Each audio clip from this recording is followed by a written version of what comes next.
Hello everybody, I welcome you back to one of my tutorials.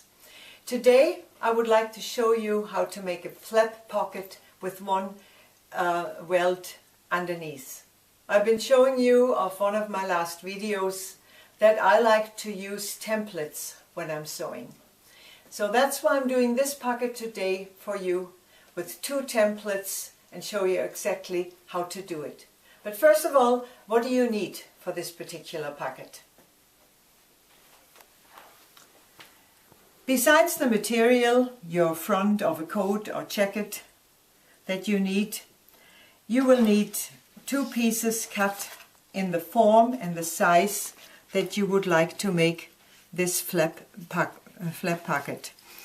I prepared this and I've chosen the left side actually to do this out of, so you can see it better with the contrast. If I would make this pocket exactly with this material, it would be a little bit difficult to see. So I will just turn the material around and use the left side for the right side, so you don't get confused why I'm doing this.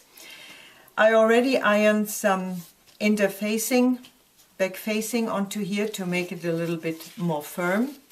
The same I did on this side. I also ironed some interfacing there because it's much easier to work the pocket into this material. Besides that, you need a long stripe for the welt that you will put in.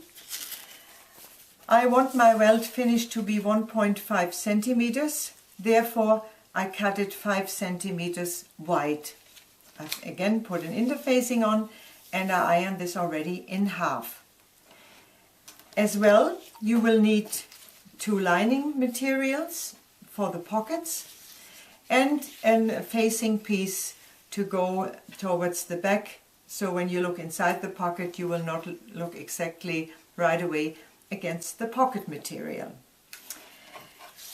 On this particular template I already cut myself a piece of sandpaper, a very fine one, and I fastened it with my staple gun here because that's what I need now to really make this pocket in a super perfect way. So why don't we start right now? I start by preparing my lining pocket pieces. I usually cut the front pocket piece approximately 2 centimeters smaller towards the top than the back one, as the front one is always smaller anyway than the back one, and then I don't need to trim it off later on when I'm closing the pocket. So you take the big one and you take the facing that you ironed on one edge over already, put edge on the top, and first of all stitch that part by a millimeter onto this. Lie it on top. Now you can as well go along the top. You don't have to, but it is easier for yourself later on when you stitch it onto the actual pocket then. So that's a preparation for this, and we just put that on the side. While now you first take the flap. As you can see, I've chosen the left side of the material to become the right, as I mentioned before, only so you have a better contrast to see the pocket better the way I'm doing it. I'm putting exactly edge on edge, and I take my template that I prepared with my sandpaper on the bottom. These marks on the top are telling me that this is the centimeter later on that I will stitch the flap onto my material. But first of all, I put it exactly on the cutting edge on the top. So you can see there's my sandpaper, and now I'm holding this down easily. I don't need to hold it very much because the sandpaper does most of the job. And around the curves for this job you should have a relatively small stitch on your machine, and take your time and go exactly with the needle along the edge of this pattern, of this template that you have there. You continue on the other side. As I said, take your time, because the better you do these curves very evenly round with a small stitch, the better they will be round later on when you've turned it in and stitched over it. So now we will cut these edges off. Always on round edges like this, you should cut them off. And you see here how evenly all my corners, my curves are. Start a little bit sideways, and I leave approximately 3 millimeters standing. And I also go along the whole bottom there because I got another curve there. And the more even you cut this piece around exactly by the shape, the better your curves will lie. Because if you put edges into the cutting that you do just there, you can also get edges on the right side and it wouldn't look right. Best is as even as possible. You cut this about 3 millimeters all the way around. Then turn it inside out. Go nicely along the edge, or go to your ironing board, as I always like to say, and iron it. That makes it easy for you, very easy then to stitch over.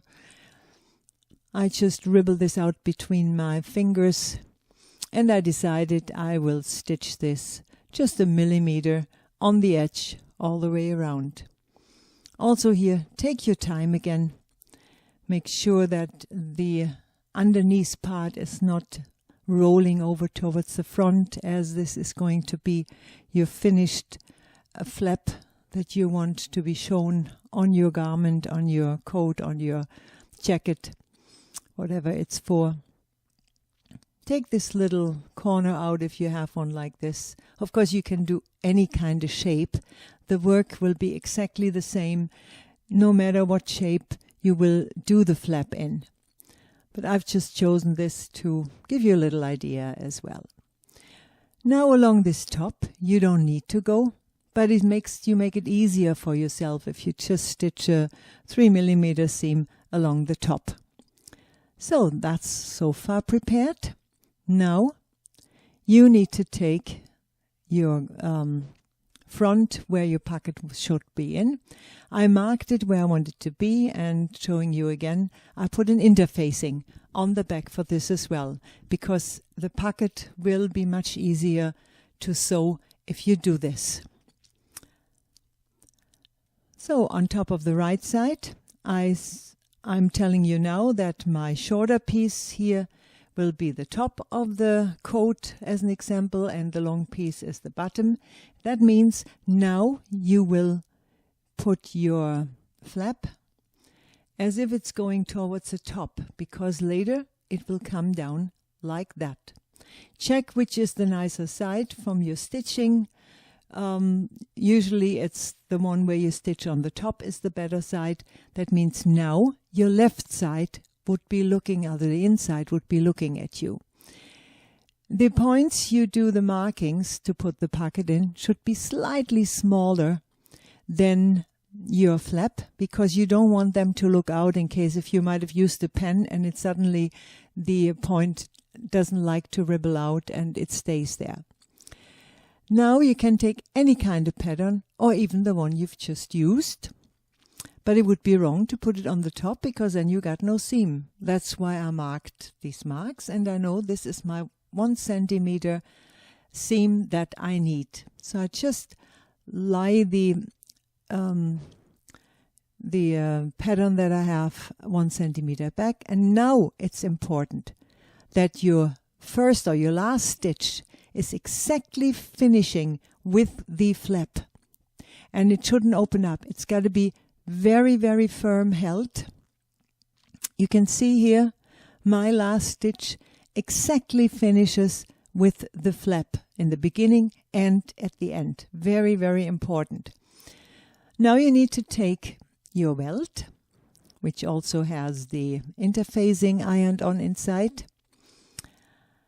And I'm looking for my templates. There they are. 1.5 centimeter wide, both of them.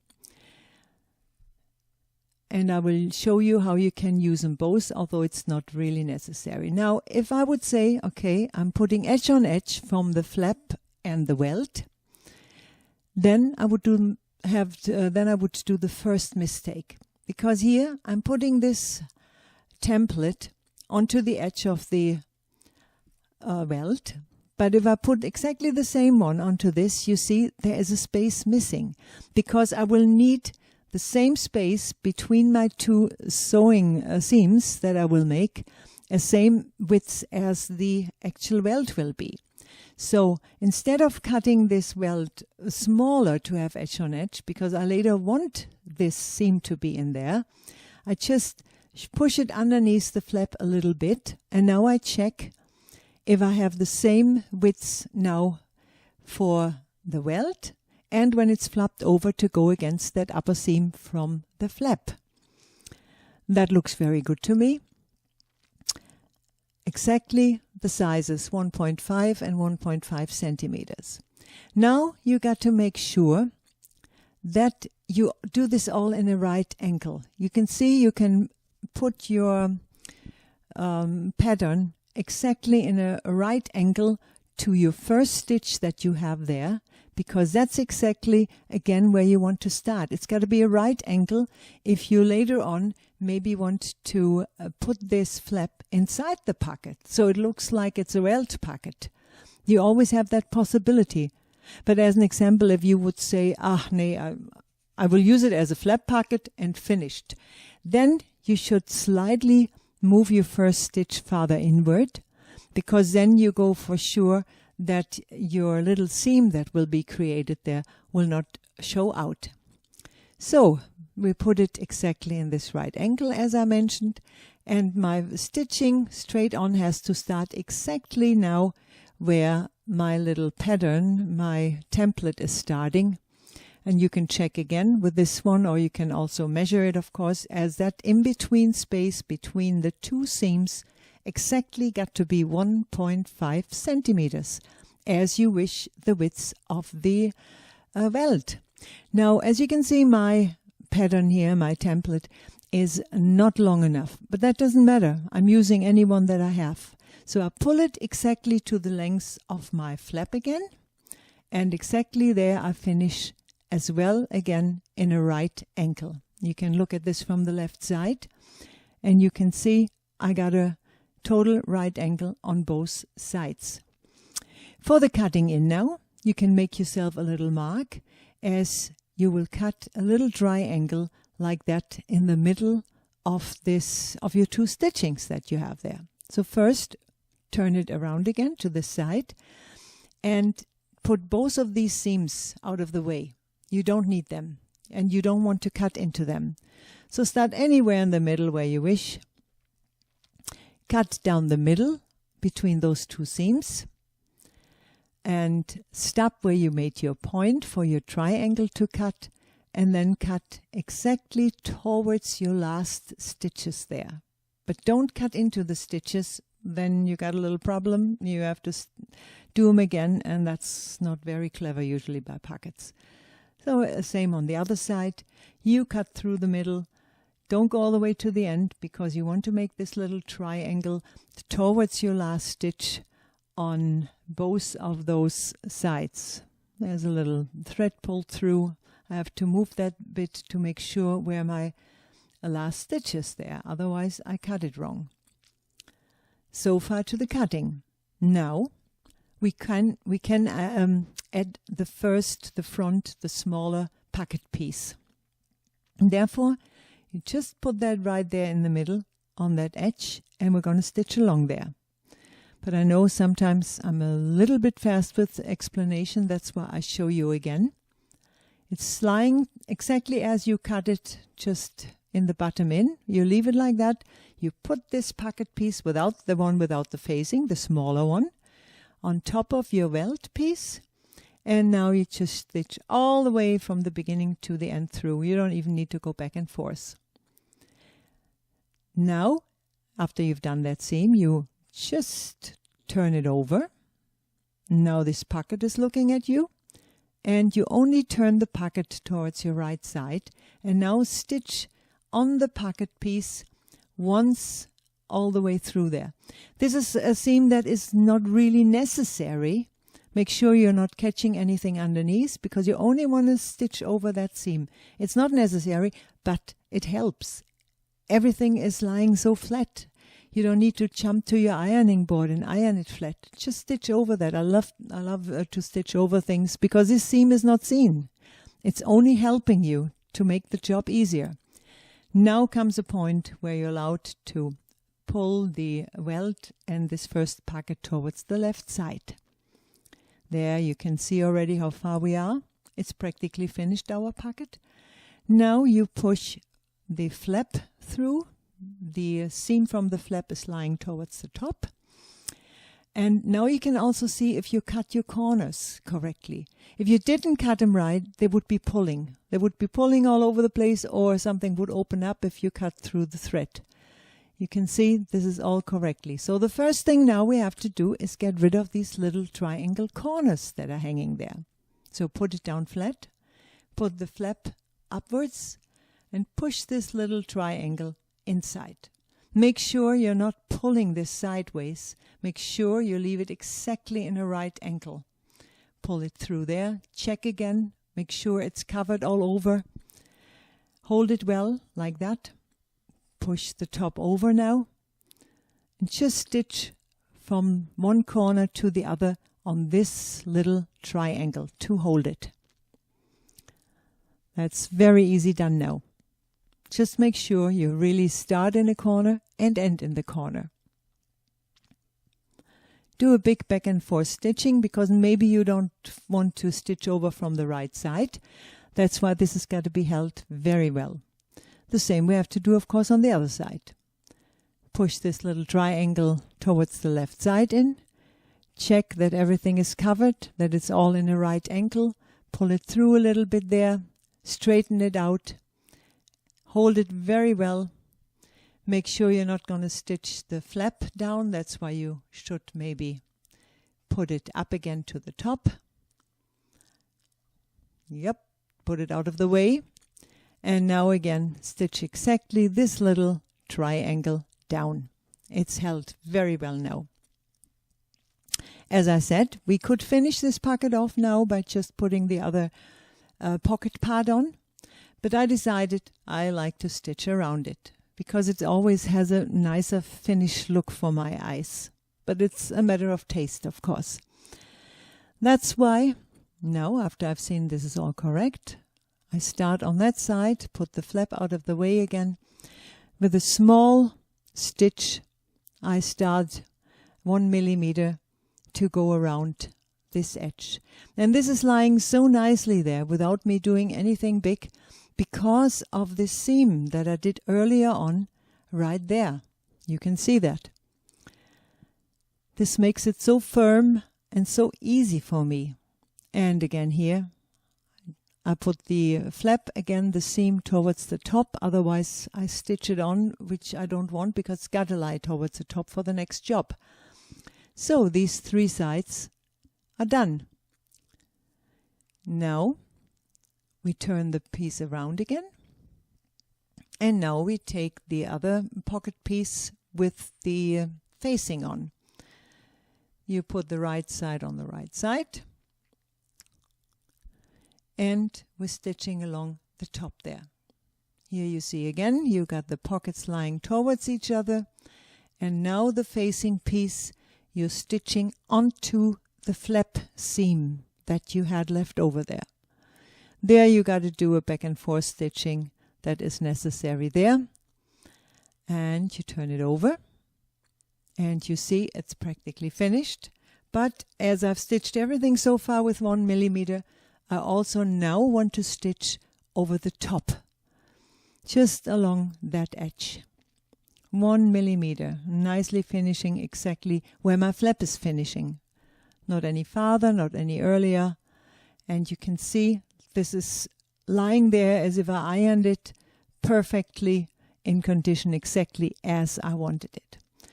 Now we have to close the pocket inside, and that is the reason why I always cut it a little bit bigger. And here you can see my pocket lining is practically the same size. I don't need to cut anything off there unless I want to go onto my safety machine afterwards.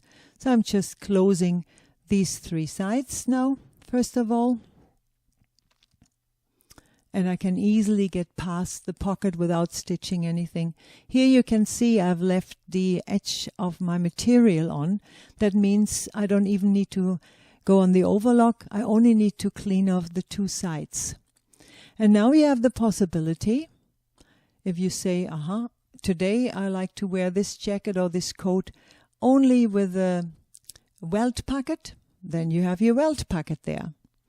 And you say, oh no, today it looks better with a contrast flap. So you get it out, you pull it over, and there's your flap.